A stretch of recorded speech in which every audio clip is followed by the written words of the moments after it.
Na rëndoi pak ajo. Çalimi i punës së administratës shtetërore është një ndër elementët që sipas kryeministrit Edi Rama ka shkaktuar indinjat tek qytetarët, të cilët prej më shumë se një muaj janë ngritur në protesta. Gjatë fjalës në edicionin e 3 të javës së administratës publike, kreu i qeverisë tregoi dhe një histori personale, që sipas tij duhet të sjellë reflektim jo vetëm nga ana e qeverisë, por tek çdo punonjës në shtet.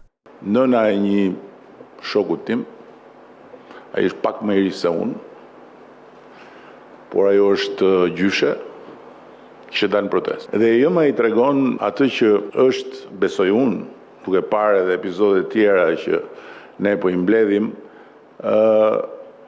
thelbin e zëmërimit të shumë njerëzve me administratën shtetërore.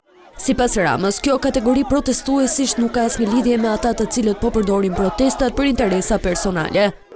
Ajo protest ka rëndësinë vetë themelore për ne që është zëri dhe që janë shqetësimet reale të qytetarëve.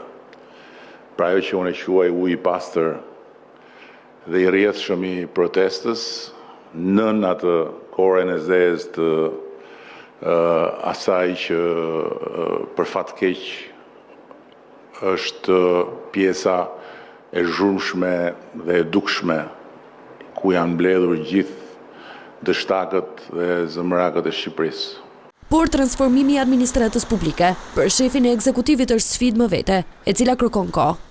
Transformimi i administratës është një proces jashtëzakonisht kompleks, jashtëzakonisht i vështirë dhe i cili kërkon diçka që bota sot dhe për më tepër Shqipëria sot dhe shqiptarët sot e kanë gjithmonë e më pak, kërkon kohë.